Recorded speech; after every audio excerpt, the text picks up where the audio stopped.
Hello students and friends, welcome once again to the series of video classes for the subject of science for the students of class 10th. So students, welcome once again after our introduction class. So बच्चों, आज हम start कर रहे हैं अपनी वो journey जो हमारी प्रिपरेशन कराएगी अपनी लाइफ की पहली बोर्ड क्लास के लिए। यस स्टूडेंट्स, सो बेटा I welcome you to the class 10th और आज हम स्टार्ट करेंगे साइंस सीबीएसई के लिए और हमारा स्टार्ट करने का पॉइंट होगा अपने सिलेबस का unit 3rd। Yes students, we will start from unit 3rd। Sir unit 3rd से ही क्यों स्टार्ट कर रहे हैं आप? बेटा इसका भी मैं आपको रीजन बता देता हूं। In most of the schools जब सिलेबस स्टार्ट किया जाता है सो बेटा यूनिट 3rd से ही फिजिक्स के सिलेबस को स्टार्ट किया जाता है। यस, जैसा कि मैंने आपको इंट्रोडक्शन क्लास में पूरा कोर्स स्ट्रक्चर बताया था, ठीक है ना बेटा। जिन लोगों ने इंट्रोडक्शन क्लास नहीं देखी है, मैं सजेस्ट करता हूं कि आप बच्चे लोग पहले इंट्रोडक्शन क्लास जरूर देख लें बेटा, उससे बहुत फायदा होने वाला है। मैंने आपको इंट्रोडक्शन क्लास में काफी चीजें समझाई हैं कि हम कैसे साइंस के सब्जेक्ट को पूरे साल प्रिपेयर करेंगे और किस तरह से अपनी प्रिपरेशन को एक ऐसे लेवल पर लेकर जाते हैं कि हम एटलीस्ट 90-95 प्लस की मार्किंग रेंज में पहुंच जाए अपने आप को लेकर। तो बेटा जिन लोगों को टारगेट है कि 90 और 95 प्लस मार्क्स लेकर आने ही हैं, बेटा एक बार आप इंट्रोडक्शन क्लास जरूर देखें और फिर उसके बाद में आज की हमारी इस क्लास को फॉलो करेंगे। जिन लोगों ने इंट्रोडक्शन क्लास देखी है वेरी गुड, आप लोग कंटिन्यू कर सकते हैं। तो बेटा जैसा मैंने आपको इंट्रोडक्शन क्लास में बताया था सारे कोर्स स्ट्रक्चर के बारे में, ठीक है, और उस कोर्स स्ट्रक्चर में हमारा यूनिट 3rd फिजिक्स को बिलोंग करता है। यस, साइंस के 3 पार्ट है, physics, chemistry and biology. So unit 3rd belongs to physics और आज हम अपनी इस जर्नी को फिजिक्स यूनिट 3rd से स्टार्ट करने वाले हैं, ठीक है बेटा। सो करते हैं स्टार्ट यूनिट 3rd को।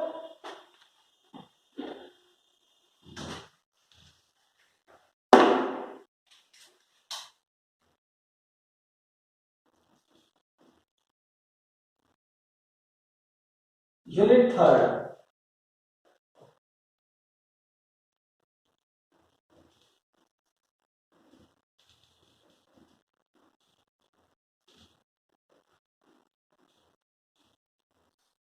Natural phenomena.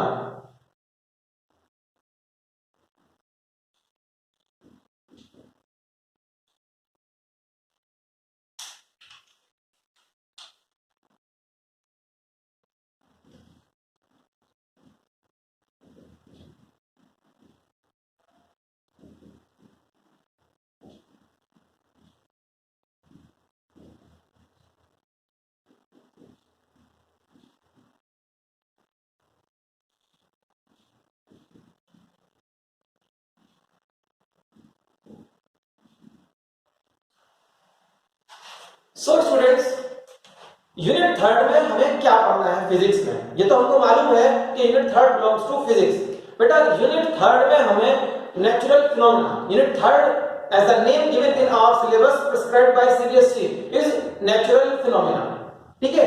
नेचुरल फिनोमेना, किसका नेचुरल फिनोमेना पढ़ना है? नेचुरल फिनोमेना हमें पढ़ना है लाइट के बारे में। बेटा यूनिट 3rd की स्टडी हमारी लाइट के बारे में रहेगी और एनसीईआरटी बुक के अकॉर्डिंग यूनिट 3rd को 2 चैप्टर्स में डिवाइड किया गया है and these 2 chapters our chapter 10 and chapter 11।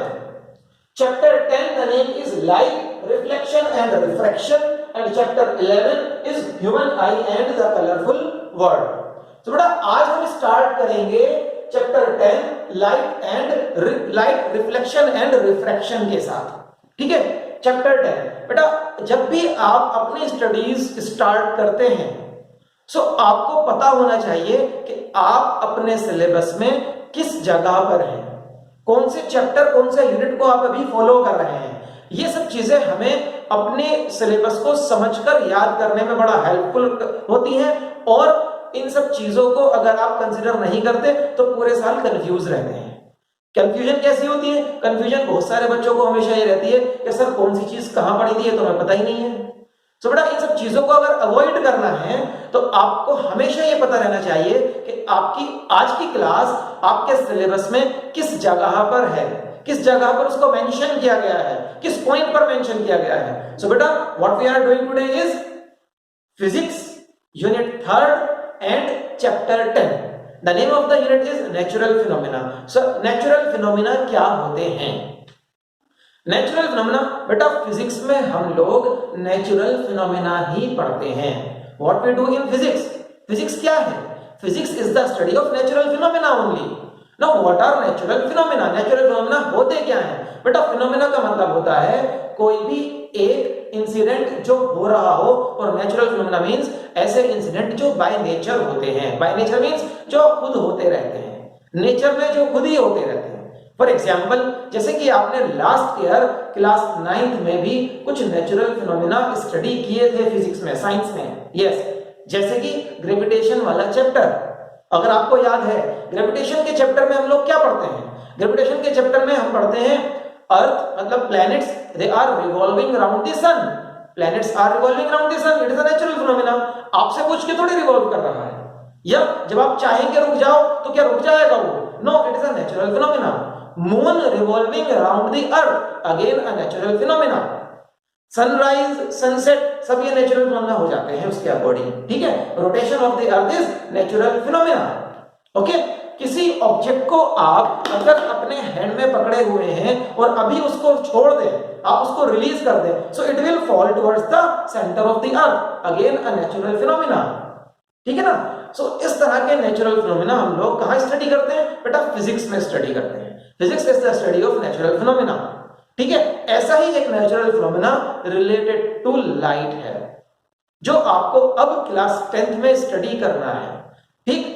तो अब इस नेचुरल फिनोमेना को हम स्टडी करेंगे, अपनी स्टडीज को आज की क्लास के साथ आगे बढ़ाते हैं in our lecture number 1 for unit 3। So बेटा आज हमारा यूनिट 3 का लेक्चर 1 स्टार्ट होता है अब, ठीक है। करते हैं इसको स्टार्ट।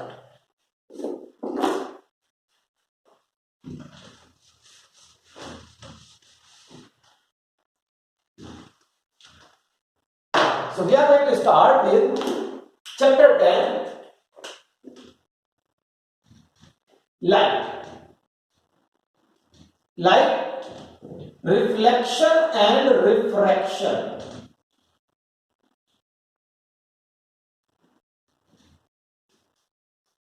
Reflection and refraction.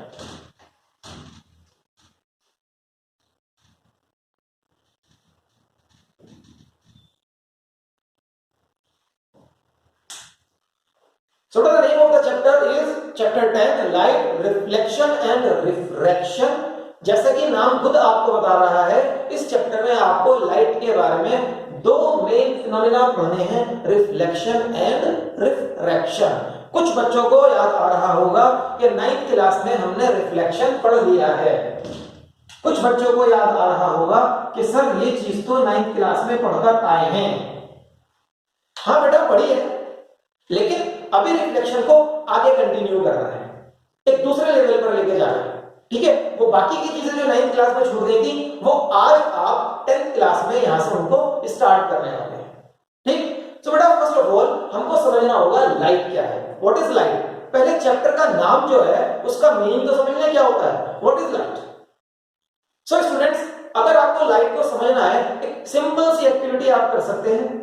अगर अभी आप जिस रूम में भी हैं, अगर आप यहां पर सारी लाइट्स को स्विच ऑफ कर दें और रूम में हो जाएगी डार्कनेस, कंप्लीट डार्कनेस, क्या आप इसी तरीके से सारे ऑब्जेक्ट्स को देख सकते हो जैसा अभी देख रहे हो जब लाइट स्विच ऑन है? No, we will not be able to see, ठीक है ना। सो इट मींस लाइट एक ऐसा सोर्स ऑफ एनर्जी है जो हमारी आईज में ऑब्जेक्ट्स को देखने की सेंसेशन प्रोड्यूस करता है। यस, ऑब्जेक्ट्स को देखने की सेंस प्रोड्यूस करता है, ठीक। हम बोलते हैं कि आईज ऐसे सेंस ऑर्गन्स हैं जिनकी हेल्प से हम चीजों को देख सकते हैं, लेकिन बेटा आईज को देखने के लिए लाइट की जरूरत है। So light is a source of energy that produces in our eyes the sensation to see the objects. Okay, without light we can not see the objects. तो लाइट एक सोर्स ऑफ एनर्जी है, याद रखिएगा light energy है। Okay, light is energy. कैसा energy? जो हमारी eyes को देखने की सेंस प्रोड्यूस करता है। ओके बेटा बहुत छोटी क्लासेस से 6, 7, 8 से हम पढ़ते आ रहे हैं light travels in straight line. और एक ऐसा फैक्ट है जो इस बात की तरफ हमेशा इशारा करता रहा है कि लाइट स्ट्रेट लाइन में क्यों ट्रेवल करती है। क्या फैक्ट है? एक ऐसा फैक्ट यह है कि अगर हम एक छोटे सोर्स ऑफ लाइट से, छोटा सोर्स ऑफ लाइट जैसे कि एक बल्ब हो सकता है, एक बल्ब हो सकता है सोर्स ऑफ लाइट, इसके सामने कोई ऑब्जेक्ट है, अगर देयर इज अ ऑब्जेक्ट, मान लो देयर इज अ ऑब्जेक्ट, एक प्लैंक है, प्लैंक ऑफ वुड, लकड़ी का तख्ता है, ठीक है। सो ये सोर्स ऑफ लाइट इस ऑब्जेक्ट की शार्प शैडो प्रोड्यूस करता है, शार्प शैडो। सपोज पीछे एक वॉल है, there is a wall behind it, तो यहां पर एक शैडो बन जाएगी like this, this is a sharp shadow. बेटा शार्प शैडो तभी बन सकती है जब ये लाइट स्ट्रेट लाइन में ट्रेवल करती है, ठीक है।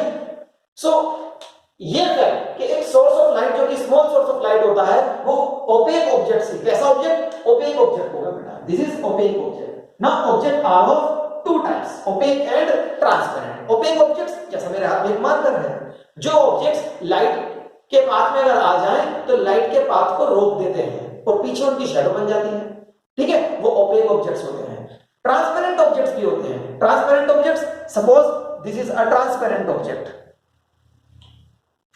यस, ठीक है ना, this is a block of a glass, ये ट्रांसपेरेंट ऑब्जेक्ट है, इसके through we can look through it. जैसे कि पीछे मार्कर रखा हुआ है तो आपको दिख रहा होगा, ठीक है ना, we can look through it, okay, we can look through it. So these are transparent objects. ये ट्रांसपेरेंट ऑब्जेक्ट्स ऐसे ऑब्जेक्ट्स होते हैं जिनके थ्रू लाइट ट्रेवल कर जाती है, ट्रांसमिट कर जाती है, ठीक। तो ट्रांसमिट कर जाएगी अगर लाइट तो शैडो नहीं बनेगी, लेकिन अगर लाइट यहां पर जो लाइट आ रही है तो अगर वो लाइट यहां रुक जाए, ये सारी लाइट ब्लॉक हो गई, इसके पीछे शैडो बन जाएगा, ठीक। सो ये फैक्ट कि एक स्मॉल सोर्स ऑफ लाइट अगर ओपेक ऑब्जेक्ट के ऊपर आती है तो उसकी शार्प शैडो बनती है, इस फैक्ट से हमें पता चलता है कि light travels in straight line, ठीक है, light travels in straight line. और जो लाइंस होती हैं, जिन लाइंस पे लाइट ट्रेवल कर रहा है, इन्हीं लाइंस को हम बोलते हैं लाइट रे। बेटा इस टर्म को हम इस चैप्टर में बहुत यूज करने वाले हैं, it will be used too much. Light रे क्या है? वो पाथ जिस पाथ पर लाइट जा रही है, दैट इज लाइट रे, ओके। एक चीज और आप हमेशा याद रखें बेटा कि लाइट बेंड भी हो जाती है। तो जो हम स्टेटमेंट बोलते हैं ना, light travels in straight line path, ठीक है, इसकी एक लिमिट होती है। लाइट कई बार ऐसे फिनोमेना शो करती है जहां पर वो बेंड हो जाती है, लेकिन ये bending of light 10th class के सिलेबस में नहीं है। It has only been discussed with the name कि बेंडिंग ऑफ लाइट होती है in your class 10th book. आप एनसीईआरटी की रीडिंग लगाएंगे तो आपको मिलेगा, ठीक है, बट आपको कैसे होता है, कितना होता है, कब होगा, ये सब चीजें पता चलेंगी क्लास 12th में, क्लास 12th में, ठीक है। अभी आपको बस इतना याद रखना है कि लाइट कई बार बेंड भी हो जाती है, ठीक है। फिलहाल हम यहां पर स्टडी करेंगे ओनली स्ट्रेट लाइन पाथ वाले जो भी फिनोमेना होते हैं वो क्लास 10th में, ठीक है ना। सो बेटा ये सब चीजें समझ में आ रही हैं, ठीक है। अब हम आगे चलेंगे अपनी स्टडी को लेकर। लाइट के दो नेचर होते हैं, ये भी आपको याद रखना है बेटा। कोई भी चीज इस यूनिवर्स में है वो या तो पार्टिकल होगा या एनर्जी होगा, ठीक है। एनर्जी ऐसी चीज होती है जिनको आप फील कर सकते हैं, पार्टिकल ऐसी चीज होती है जिसको आप देख सकते हैं, ठीक है, या जो मास और जो वॉल्यूम ऑक्यूपाई कर ले रहा है, ठीक है ना। तो या तो पार्टिकल होगा या एनर्जी होगा। लाइट के दोनों नेचर होते हैं, ठीक है। लाइट एक ऐसी चीज है जिसके दोनों नेचर होते हैं, तो हम बोलते हैं light has got dual nature. Light के दोनों नेचर होते हैं, it has got dual nature. ये चीज भी आपको पता होनी चाहिए। कौन कौन से नेचर? इसके पास पार्टिकल नेचर भी होता है और इसके पास वेव नेचर भी होता है। वेव बोलते हैं एनर्जीज को, जैसे हीट एनर्जी है ना, हीट वेव बोलते हैं हम लोग इसको, हीट वेव, ठीक है। तो वेव एनर्जी के लिए ही यूज करते हैं।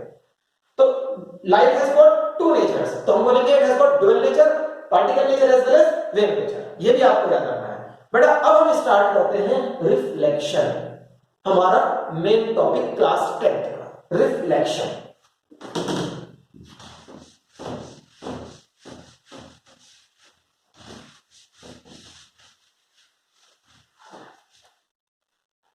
सो बैक टू क्लास 9th वाला रिफ्लेक्शन। बेटा क्लास 9th में जो हमने रिफ्लेक्शन सीखा था वो कितना था और किस टॉपिक से रिलेटेड था? That was reflection by plane surfaces.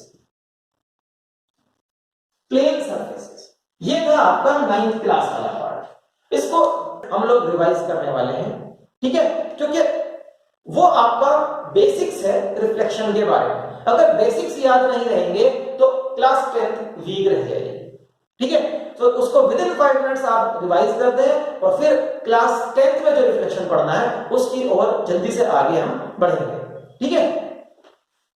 So reflection by plane surfaces. बेटा प्लेन सरफेसेस क्या होते हैं? प्लेन सरफेसेस जो बिल्कुल फ्लैट है, 2 डायमेंशनल सरफेसेस। जैसे कि हमारे घर में प्लेन मिरर होता है, फ्लैट होता है ना प्लेन मिरर, ठीक है। प्लेन मिरर हमारे ड्रेसिंग टेबल पर लगा है, ठीक, जिसके सामने हम रोजाना खड़े होकर अपने आप को संवारते हैं, that is a plane mirror, ठीक। प्लेन मिरर से जो रिफ्लेक्शन होता है वो रिफ्लेक्शन आपने 9th क्लास में पढ़ा हुआ है। अगर आप रिफ्लेक्शन के लॉज को याद करें, लॉज ऑफ रिफ्लेक्शन, तो रिफ्लेक्शन के 2 लॉज हुआ करते थे, 2 laws. Those were angle of incidence is equals to angle of refraction. Angle of incidence होता है सिंबल I और एंगल ऑफ रिफ्लेक्शन होता है R। Angle of incidence is equals to angle of refraction, पहला law ये था। Second law था incident ray, reflected ray and normal at the point of incidence. कितनी चीज बोली मैंने? 3। क्या क्या है? Incident ray, reflected ray and normal at the point of incidence. All 3 lie in the same plane। ये तीनों एक ही प्लेन में lie करते हैं। All 3 lie in the same plane। Incident ray, reflected ray and the other thing is normal at point of incidence। they all lie in same plane। now come on, how many of you understand the meaning of this law? कितने लोगों को आपको पता है इसका असली meaning क्या है इस लॉ का? बेटा 10th क्लास 9th क्लास में सिर्फ याद कर लिया था शायद, इसके पीछे क्या मतलब है ये हम नहीं जानते, मोस्ट ऑफ अस नहीं मालूम। यस, मैं आपको आज बताऊंगा इसका क्या मीनिंग होता है, ठीक है। इसके लिए पहले हम एक डायग्राम बना लेते हैं और डायग्राम के अकॉर्डिंग देखेंगे कि हम आगे इसको कैसे समझ सकते हैं। सपोज स्टूडेंट्स ये मेरा एक प्लेन सरफेस है, this is a plane mirror. जो नीचे मैं ऑब्लिक लाइंस बना रहा हूं, तिरछी छोटी छोटी लाइंस, इनका मतलब होता है कि इस साइड पर पॉलिश किया गया है। बेटा कभी आपने पीछे से प्लेन मिरर को देखा है? पीछे से देखा है? रेड कलर होता है पीछे से पॉलिश। एक्चुअली पहले क्या करते हैं, प्लेन मिरर बनाने के लिए हम एक ग्लास के पीस को लेते हैं, उसको पीछे से पहले सिल्वर कलर की पॉलिश करते हैं और फिर सिल्वर कलर की पॉलिश को प्रोटेक्ट करने के लिए एक रेड पेंट कर देते हैं, ठीक है। तो ये पीछे वाला हिस्सा है जो पॉलिश्ड सरफेस होता है और इस तरफ पॉलिश करने के बाद इधर के साइड से हमारा हो जाएगा रिफ्लेक्टिंग सरफेस, इधर से रिफ्लेक्शन होगा, this is reflecting surface, okay. अगर कोई लाइट रे इसके ऊपर आएगी, suppose this is a light रे, दिस इज अ लाइट रे, तो जो लाइट रे एक रिफ्लेक्टिंग सरफेस पर आ रही है, that light ray is known as incident light ray. Incident मतलब आने वाला, इंसिडेंट, ओके, इंसिडेंट लाइट रे, ठीक है। और जिस पॉइंट पर वो आई है रिफ्लेक्टिंग सरफेस के, जिस पॉइंट पर भी वो आई है, मान लो वो पॉइंट है O, उस पॉइंट को हमने नाम दिया है पॉइंट ऑफ इंसिडेंस,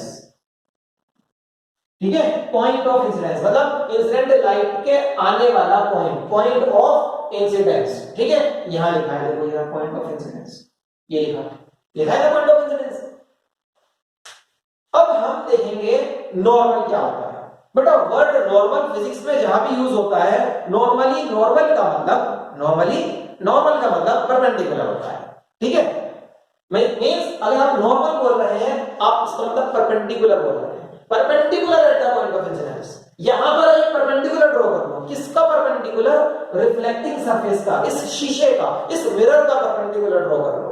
बेटा परपेंडिकुलर तो यहां भी बना सकते थे, यहां भी, लेकिन कहां बनाना है? At the point of incidence बनाना है, ठीक है। इसलिए बोलते हैं normal at the point of incidence. This is the perpendicular I am drawing with a dotted line, with a dotted.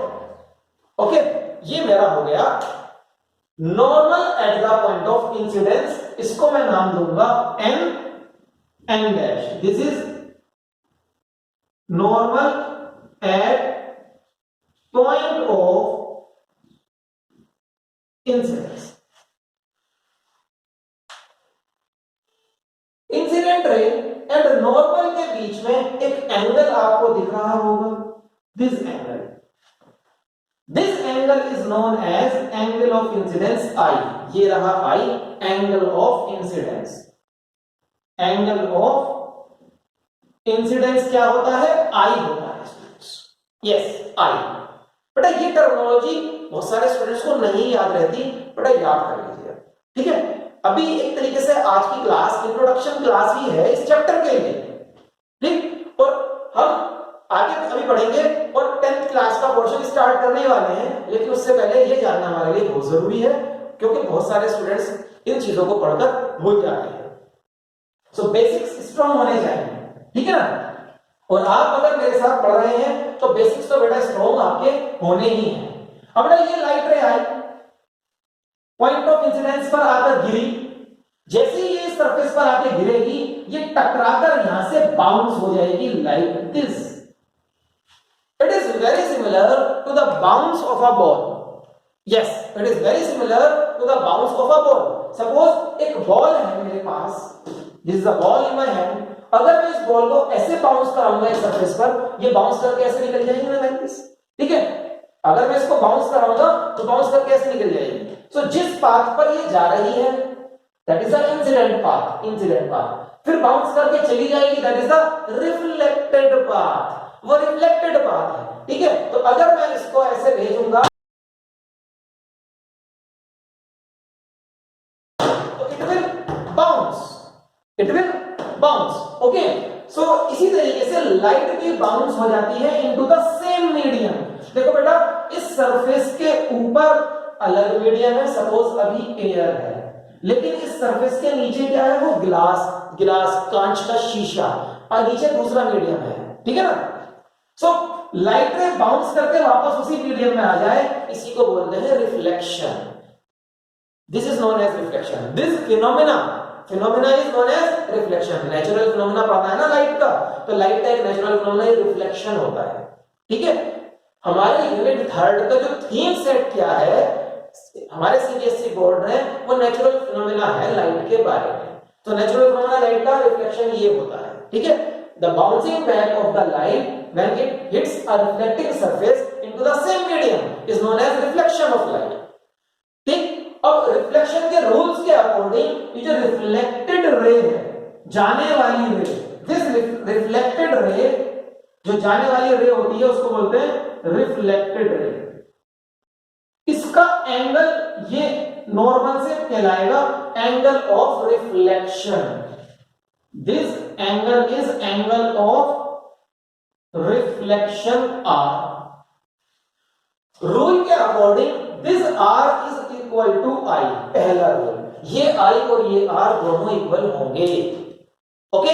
The first law of reflection is angle of incidence is equal to angle of reflection. याद रखिएगा, चाहे reflection किसी भी surface से होता हो, हमें भी क्या करना है? रिफ्लेक्शन बाय प्लेन सरफेसेस, ठीक है। प्लेन सरफेसेस से रिफ्लेक्शन हम पढ़ रहे हैं, लेकिन जरूरी नहीं कि सरफेसेस प्लेन होते हैं। सरफेसेस प्लेन भी नहीं हो सकते और प्लेन हो भी सकते हैं।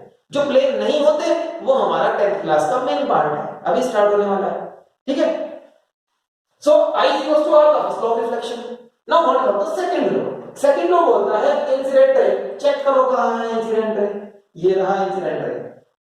दूसरा पॉइंट बोल रहा है इसके अंदर रिफ्लेक्टेड रे, वो कहां है, where is the reflected ray. And third thing discussed in this law is normal, कौन सा नॉर्मल, ये नो दिस वन, कौन सा वाला, normal at the point of incidence. ये तीसरी चीज 1 2 एंड 3 ये तीनों एक ही प्लेन में लाया करते हैं। देखो एक ही प्लेन में बनाए ना, मैंने एक ही बोर्ड का प्लेन है, ठीक है, प्लेन तो चेंज नहीं हुआ। सर प्लेन कैसे चेंज होता है ये भी बता दीजिए आप। बेटा ये भी बताएंगे भी प्लेन कैसे चेंज होएगा, कि अगर प्लेन चेंज हो जाए तो चीजें कैसे लगेंगी, ठीक है, ये भी अभी आपको मैं बता रहा हूं। फिलहाल आपको ये देखना है फॉर द मोमेंट कि ये तीनों चीजें एक ही प्लेन में लाया करती हैं, ठीक है। अब ये डिफरेंट प्लेन में कैसे लाया करेंगे, let me explain you the meaning of this. What is I am going to take a plain paper, but suppose this is a plane, ठीक है। अब मैं इस प्लेन के ऊपर इस डायग्राम को बनाने वाला हूं, this diagram I will draw this diagram, but this is reflecting surface, okay, ये वाला reflecting surface, and my incident ray is this, this is the point of incidence, so where will be the normal, बेटा ये normal at the point of incidence हो जाएगा, okay, समझ में आ रहा है ना। now I will draw the reflected ray, incident ray, reflected ray दोनों का एंगल सेम होगा, ठीक है। now these three things, incident ray, normal at the point of incidence and reflected ray, they are the same plane, एक ही paper के plane में है ना ये। Now what will be the meaning of different plane? Different plane का meaning क्या होगा, उसको बेटा आप ऐसे समझ सकते हैं, अगर मैं ये जो नॉर्मल वाली लाइन है यहां से इस पेपर को फोल्ड कर दूं like this, I am going to fold it like this, okay. Now you can look at it carefully कि अगर ये फ्लैट सीधा पेपर है तो सेम प्लेन, और अगर ये थोड़ा सा भी यहां से ऐसे फोल्ड हो जाएगा तो अब क्या हो रहा है, अब इंसिडेंट रे नॉर्मल के साथ एक अलग प्लेन में है और रिफ्लेक्टेड रे नॉर्मल के साथ एक अलग प्लेन में है, मतलब कभी ऐसा नहीं हो सकता, ठीक है। आप इसको ऐसा समझें, अगर लाइट रे ऐसे जा रही है लाइक दिस, टकराकर उसको सीधा ऐसे ही जाना है, एक ही प्लेन में, एक ही मेरी आई लाइन में जाएगी, ठीक है। कभी लाइट रे टकराने के बाद सपोज लाइट रे ऐसे टकराई, टकराकर बाउंस होकर ऐसे जाएगी, टकराकर बाउंस होकर इधर या टकराकर बाउंस होकर इधर, टुवर्ड्स लेफ्ट या टुवर्ड्स राइट नहीं जाएगी मेरे, ठीक है ना, मेरे राइट पर या मेरे लेफ्ट पर नहीं जाएगी। It is like that of a spin off a ball. जब एक क्रिकेटर, एक बॉलर बॉल को फेंकता है ना, अगर उसकी बॉल स्पिन होती है तो बाउंस करके या तो राइट को चली जाती है या लेफ्ट को चली जाती है, ठीक है। ऐसा नहीं हो सकता, बस सीधा जाना है बाउंस करके, सीधा जाना है बाउंस करके, ठीक है। इसका मतलब होता है सेम प्लेन, बाउंस करके सीधा जाना है ऐसे, ठीक है। बाउंस करने के बाद उठेगी, बोर्ड के प्लेन को नहीं छोड़ेगी, पेपर के प्लेन को नहीं छोड़ेगी, पेपर पे ही रहनी है, ठीक है ना। इसका मतलब होता है दे लाई इन सेम प्लेन, ओके। सो बेटा ये आपने सीखे थे लॉज ऑफ रिफ्लेक्शन। इसके बाद एक चीज और हमने सीखी हुई थी, इसको बेटा कॉपी करना चाहते हैं तो कॉपी कर लें, फिर उसको भी देख लेते हैं, जल्दी से कॉपी कर लीजिए इसको। सो स्टूडेंट्स, नेक्स्ट जो मैं आपको बताने वाला हूं, रिफ्लेक्शन बाय प्लेन सरफेसेस में ही हमने 9th क्लास में एक चीज और सीखी हुई थी, that was properties of the image.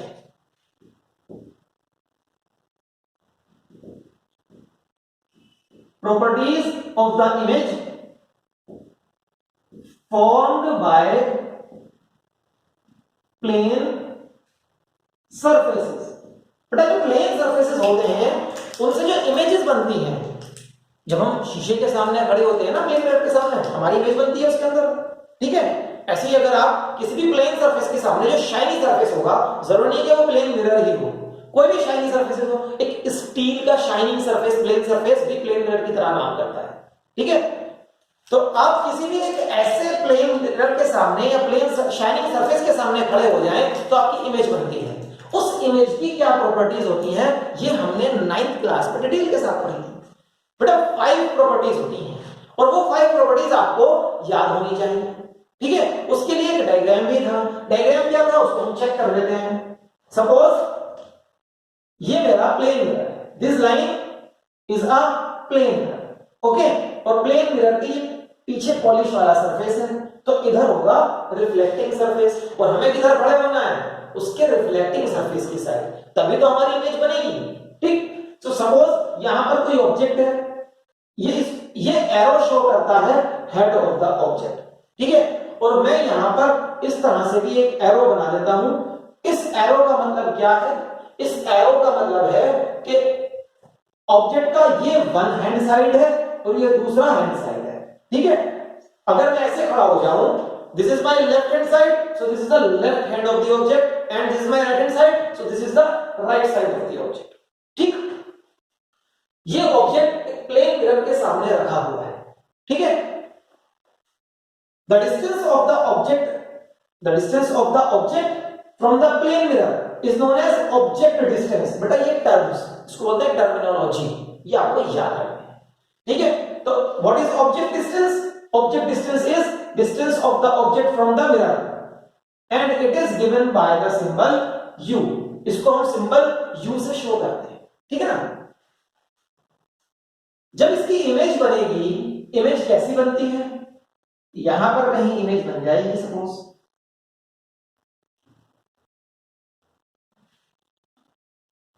ये रहा इमेज, और ये रहे इसके हैंड्स, ऐसे इमेज होगी। आप कभी अपनी इमेज को ऑब्जर्व करें प्लेन मिरर के सामने खड़े होने के बाद, ठीक है, वो बिल्कुल ऐसे ही होगी। अभी इसको डिस्कस करते हैं, प्रॉपर्टीज पर आ जाते हैं इसके पहले, ठीक है, प्रॉपर्टीज पर आ जाते हैं। बेटा ये इमेज कितनी दूर बनेगी इस मिरर में, जितना दूर आपने ऑब्जेक्ट रखा था ना मिरर से, उतनी ही दूर बनेगी, उतनी ही दूर बनेगी। What is v? v is the distance of the image from the mirror. Image distance, image distance होता है v, ओके। इमेज डिस्टेंस होता है v, v is the distance of the image. So first rule is, यहां मैं लिख देता हूं rules, object distance is equal to image distance. Second rule क्या होता है? सेकंड रूल इज जितना बड़ा ऑब्जेक्ट होगा उतना ही बड़ा, जितना बड़ा ऑब्जेक्ट होगा उतना ही बड़ा इमेज बनेगा, okay. So size of object मतलब ऑब्जेक्ट साइज क्या है, o, और इमेज का size of image i। o and i capital letters, they are normally used for object size and image size. ये दोनों भी सेम होते हैं, size of object is equal to size of image, second rule, okay. Third rule क्या होता है? Third rule होता है इमेज हमारा इरेक्ट बनता है। What is the word? What is the word erect? Erect का मीनिंग क्या है? सीधा। मींस अगर आप सर ऊपर और पैर नीचे लेकर खड़े हैं तो आपकी इमेज का भी सर ऊपर और पैर नीचे ही होंगे, प्लेन सरफेस से अगर वो इमेज बनी है, ठीक है। इसको बोलते हैं इरेक्ट इमेज, सीधी इमेज बनती है, okay. And the fourth one is image formed is virtual image. Now what is the meaning of the word virtual? Virtual means false, झूठा। मतलब formation of image by a plane mirror is a false effect। कैसे झूठा है? क्यों false बोल रहे हैं इसको? क्यों virtual image बोला है हमने इसको? इसको बेटा आप कैसे समझेंगे? सपोज आपके किसी रूम में एक दीवार पे मिरर लगा है, ठीक है, और आप उस मिरर में अपनी इमेज देख रहे हैं, तो आपको मिरर के पीछे क्या नजर आ रहा है? अपनी इमेज। और जिस रूम में आप बैठे हो उस रूम के सारे ऑब्जेक्ट्स वही आपको मिरर के पीछे ही नजर आ रहे हैं, लेकिन उस मिरर के पीछे एक्चुअल में क्या हो सकता है? बेटा सपोज ये मेरा एक मिरर है, this board is a mirror, और मैं इसमें अपना फेस देख रहा हूं, ठीक है, और बाकी सब चीजें यहां पर जो क्लास में है वो सब दिखाई दे रही है मिरर में, but what is actually behind this mirror? Actually behind this mirror is another room. इस मिरर के पीछे तो दूसरा रूम है और उस रूम में दूसरे ऑब्जेक्ट्स हैं, तो what is the reality? Reality behind the mirror is something else. लेकिन हम क्या देख रहे हैं? We are looking our own images behind the mirror. So जो मिरर ने अपने पीछे चीजें दिखाई हैं वो सब फॉल्स हुई ना, इसलिए हम बोलते हैं दीज आर वर्चुअल इमेजेस, ठीक है। ये वर्चुअल इमेज होती है, virtual image. And the fifth and the most important thing is the image is laterally inverted. Now what is lateral inversion? But the word lateral means side, sideways. Inversion means पलट जाना। laterally inverted मतलब ऐसी image होती है जिसके sides reverse हो जाते हैं, पलट जाते हैं। मतलब क्या हुआ? मतलब ये हुआ the left side of the object becomes right of the image and the right will become left of the image। ठीक है, सपोज आपने एक मिरर के सामने रखा लेटर P फॉर पैरेट, उसकी इमेज कैसी बनती है? लाइक दिस, ये होता है। तो इसका ये वाला साइड इधर आ गया। ठीक है, अगर आपके सामने अभी मैं, बेटा this is my right hand side, आपका राइट हैंड साइड किधर है? इधर है ना। ठीक है, you can raise your hand and feel it that मेरा राइट इधर है, आपका राइट इधर है। बट जब आप मिरर के सामने अपनी इमेज के सामने खड़े होते हो और अपना राइट हैंड रेज करते हो तो इमेज का कौन सा उठता है? इमेज का लेफ्ट उठता है। तो it means right becomes left, left becomes right. इसीलिए हमें लेटर P, लेटर E, ठीक है, ऐसे लेटर्स इस तरह के नजर आते हैं। कुछ ऐसे भी लेटर्स होते हैं जिनमें लेटरल इन्वर्जन फील नहीं होता, जैसे कि लेटर X ऐसा ही नजर आएगा। क्यों? क्योंकि ये सिमेट्रिकल लेटर है, इसमें लेटरल इन्वर्जन तो हुआ है बट फील नहीं हो रहा। ठीक है, लेटर M ऐसा ही नजर आएगा, लेकिन अगर आप इस लेटर M की इस वाली टांग को पकड़ के खींच दो तो वो इधर होगी, तब आपको पता चलेगा कि हाँ लेटरल इन्वर्जन हुआ है। इसीलिए एम्बुलेंस पर एम्बुलेंस वर्ड को लेटरली इन्वर्ट करके लिखा जाता है, सो दैट अगर आप एम्बुलेंस से आगे चल रहे हैं अपना व्हीकल लेकर तो आप अपने व्हीकल के बैक व्यू मिरर जो हैंडल पर लगा होता है उसमें एम्बुलेंस को देखें पीछे से तो आपको वो सीधा नजर आएगा। जो सीधी चीजें लिखी हैं वो लेटरल इन्वर्टेड नजर आती हैं, अगर आप पहले ही लेटरल इन्वर्जन करके लिख दोगे तो वो सीधा नजर आएगा ना। ठीक है, so बेटा these were the 5 properties of the image formed by the plane mirror। Okay, ये आपको याद रखना है। एक एक्स्ट्रा प्रॉपर्टी मैं आपको बताकर छोड़ता हूं आज की क्लास में कि बेटा हमें अगर अपनी इमेज सामने रखे प्लेन मिरर में देखनी है तो प्लेन मिरर कितना बड़ा होना चाहिए?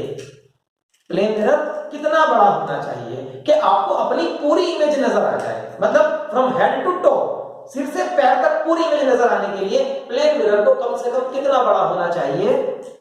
प्लेन मिरर हमारी हाइट का हाफ अगर होगा तो हमें पूरी अपनी इमेज नजर आएगी, और अगर उससे कम होगा तो पूरी इमेज नजर नहीं आएगी। ठीक है, अगर आपकी हाइट है 6 फीट तो प्लेन मिरर कम से कम 3 फीट का होना चाहिए आपको अपनी इमेज पूरा देखने के लिए।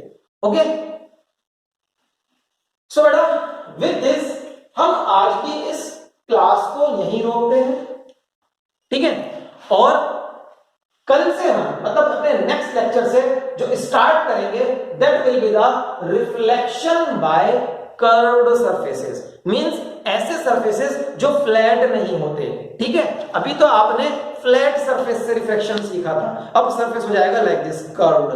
क्या कर्व्ड सरफेसेस के लॉज ऑफ रिफ्लेक्शन अलग होंगे? इन सब चीजों को हम नेक्स्ट लेक्चर में देखेंगे और यहां से हमारा स्टार्ट होगा क्लास 10th का मेन जर्नी। ठीक है बेटा, बहुत ही इंटरेस्टिंग है सब चीजें, लाइट से एसोसिएटेड फिनोमेना बहुत ही ज्यादा इंटरेस्टिंग है और बड़े इंटरेस्टिंग वे में हमारी ये पढ़ाई होने वाली है आगे। ठीक, सो बेटा hope to see you in the next lecture. Okay, और अगर आपको आज के लेक्चर में कोई प्रॉब्लम हो, कोई भी डाउट हो तो आप अपने डाउट्स एंड प्रॉब्लम्स मेरे व्हाट्सएप नंबर पर मैसेज कर सकते हैं या कमेंट कर सकते हैं। I will try to reply as soon as possible. So beta, that's it for now and hope to see you in the next class. Bye bye.